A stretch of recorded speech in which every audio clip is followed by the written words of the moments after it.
Hey guys, welcome back to the channel, and today we're going to be reacting to The big problem with NATO's new 5% target. When Trump first floated the idea of setting a new target that would oblige NATO members to spend 5% of their GDP on defence, no one really took it seriously. After all, not only was it more than double the current 2% target, it was also more than any NATO member, including the US, was spending at the time. However, over the past couple of months, the idea has apparently gained momentum, and it looked set to be finalised at today's NATO summit. Although split into 3.5 on defence and 1.5 on security, which was more widely defined. There was, however, What's the difference though? Security versus defense. until Spain's Prime Minister Pedro Sanchez versus came out last defense. week to dismiss Security would be more like within the country, defense more like military and stuff. So security could be like maybe anti-terrorism, like local police and training, like special units, maybe that type of stuff. the idea as, quote, not only unreasonable, but also counterproductive. So in this video, we're going to take a look Of course Spain would say that. Spain has not really had any threats from war, so at why some people don't like the new 5% target, and why Europe should probably focus on getting more out of the money it's already spending, rather than just blindly pouring good money after bad.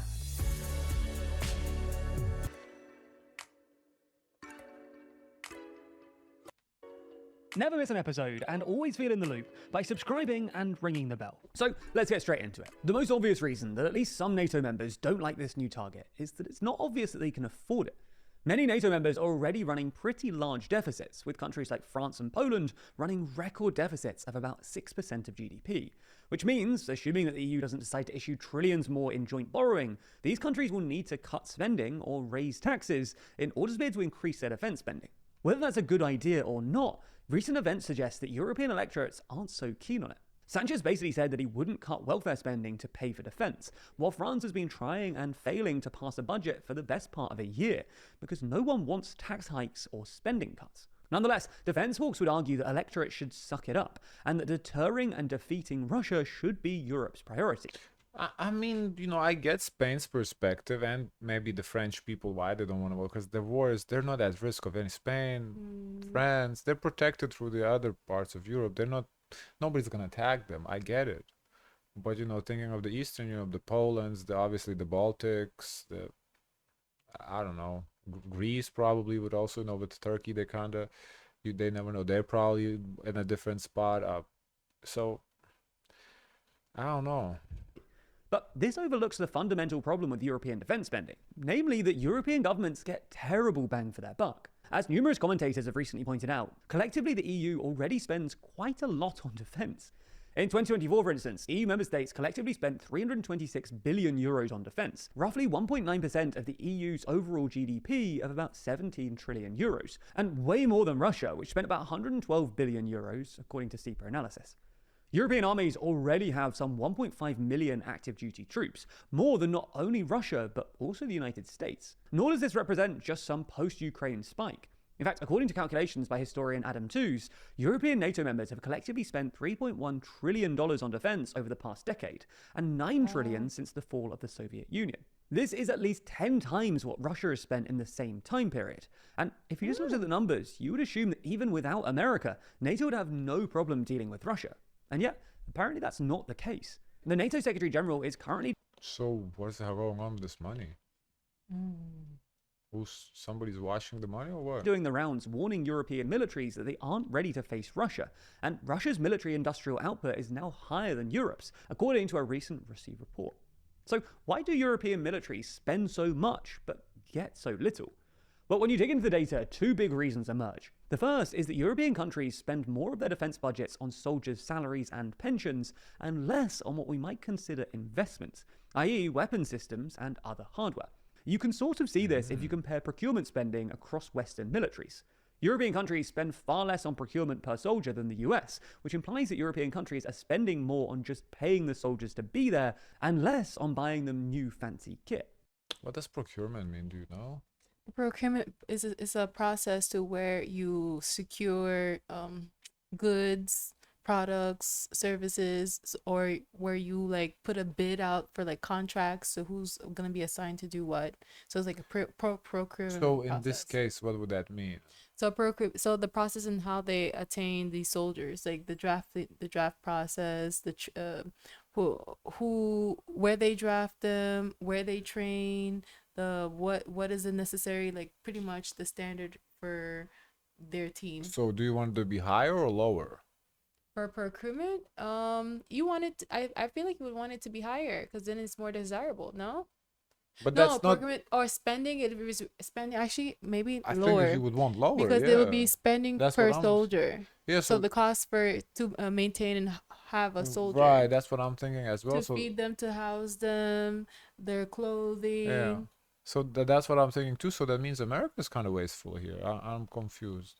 But even when European countries do buy new hardware, they get terrible value for money. Just look at how much it costs to produce a tank in different countries. The latest variant of Germany's Leopard tank, for instance, comes in at roughly 29 million euros, roughly 7 times what it cost Russia to produce a T-90, and 12 times what it cost China to produce a Type 99A. Sure, the Leopard might be more advanced, but it's clearly also being produced less efficiently. A similar trend also I appears would when you think look naturally the USA would be higher because of like how vast the USA is and how many stations they have in their locations. artillery systems. A French howitzer, for instance, Not just their location, but all over the world. They have a Yeah, lot of yeah. stations. will set you back 6 million euros, and a German one at least 11. Again, this is many times more than either a Russian or Ukrainian system, both of which come in at about. I mean, and that's all those videos we've done about European military where they're like wanna go away from American military, like buying American and build their own. But look at the price. American is 1.6 million US, and then France, Germany 5.8 or 11. So Germany is almost 10 times as much as America. So why would They said the quality. I don't think American quality is bad. 2 million euros. So, why are European weapon systems so expensive? Well, the main reason seems to be economies of scale. In short, European defense manufacturers mostly serve their domestic militaries, which means that they don't actually produce that many systems.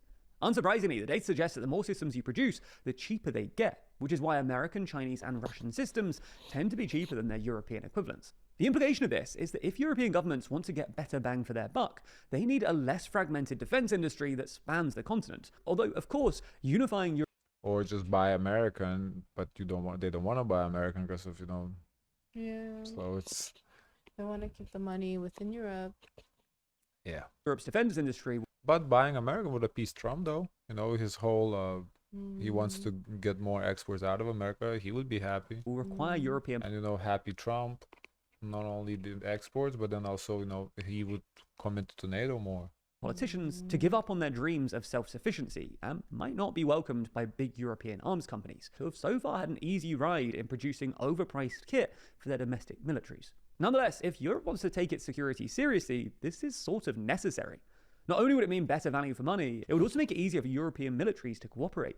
A 2018 analysis, for instance, found that European NATO members had collectively 6 times as many different weapon systems as the US, which makes it harder for European Yeah, they definitely should have a unified weapon system. There's no need to have so many different systems. armies to cooperate, as they presumably have to do in the face of Russian aggression. Anyway, you get the point. European defense spending is embarrassingly wasteful, and setting an ambitious spending target, like 5% of GDP, will just mean wasting more cash on an incredibly inefficient system, especially if it's combined with an ambitious timeline. So maybe European governments should first focus on improving value for money via better integration before they start splashing the cash. And when you stop to think about it, this sort of makes sense. After all, we don't set spending targets for any other area of government policy. It's not like we say that we should spend 5% of GDP on education. Rather, we decide the outcomes we want to achieve. In education, for instance, we have the OECD's PISA ranking to measure student performance across countries, and then try and achieve those outcomes while spending as little as possible. In this light, perhaps NATO will be better off setting targets for how many soldiers or tanks or drones it wants,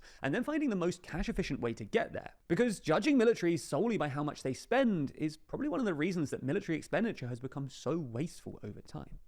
Now, when talking about topics like Interesting. Can I see the comments? Yeah. That's an interesting take.